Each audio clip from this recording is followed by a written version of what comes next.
मध्य प्रदेश विधानसभा चुनाव के नतीजों का सभी को बेसब्री से इंतजार है कि आखिर किसकी सरकार बनेगी, बीजेपी या कांग्रेस की, या किसी को बहुमत मिलेगा भी ये नहीं।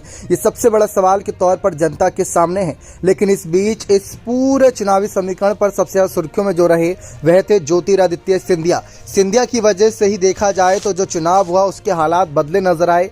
अगर सिंधिया बगावत नहीं करते तो कांग्रेस सत्ता में रहकर 5 साल कंप्लीट करती और फिर जनता के बीच अपनी सारी रणनीतियों के तहत उतरती। लेकिन सिंधिया के एक फैसले ने कांग्रेस का पूरा बना बनाया खेल ही बिगाड़ दिया।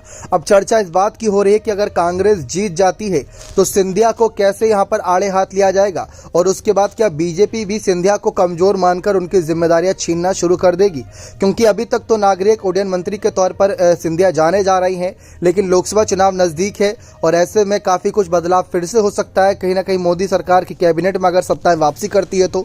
लेकिन इन सब के बीच सबकी नजरें इसी बात पर है कि पिछली बार तो जब 15 साल के सूखे को खत्म करना था, 15 साल से सत्ता से दूर चल रही थी कांग्रेस 2018 में, तब सिंधिया, कमलनाथ और दिग्विजय ने मिलकर कमाल कर दिया था और बहुमत के साथ सरकार बनाने में लगभग कामयाब हो गए थे। 2 सीटों से चुके थे लेकिन समर्थन के साथ सरकार बना ली थी। लेकिन इस बार देखा जाए तो शिवराज के साथ उनके तमाम सांसदों की फौज, केंद्रीय मंत्रियों की फौज और ऊपर से सिंधिया का साथ, जो कि ग्वालियर, चंबल जैसे इलाकों में बड़ा प्रभाव डालेगा, वहां पर सबसे बड़ा एक फैसला रहने वाला है। कहा यह जा रहा है कि अगर कांग्रेस जीतती है तो उसके पीछे की मुख्य वजह सिंधिया ही रहेंगे।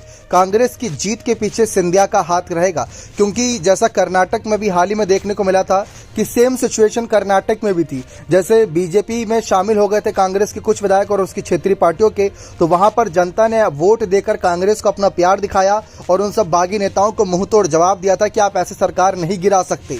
अगर वैसे ही कुछ हुआ और कांग्रेस जीती तो कांग्रेस भी साफ कहेगी कि बागियों को उनको मुंह तोड़ जवाब दिया है।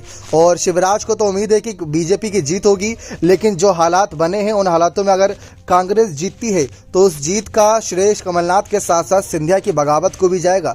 क्योंकि बगावत से सिंधिया के खिलाफ जिस तरीके से कांग्रेस ने इसको एक बड़ा मुद्दा बनाया था कि खरीद फरोख्त करके बीजेपी अपनी सरकार बनाती है, तो ये भ्रष्टाचार को कितना बढ़ावा देगी, तो एक बड़ा मुद्दा जनता के बीच था। अब जनता ने इस मुद्दे को समझकर कितना वोट दिया है कितना नहीं, ये तो आने वाला वक्त ही बताएगा। आपको क्या लगता है कि क्या कांग्रेस सरकार बनाने में कामयाब होगी या नहीं? 3 दिसंबर को नतीजे तो बता ही देंगे। बाकी आप अपने राय कमेंट सेक्शन में जरूर रखिएगा। बहुत बहुत धन्यवाद।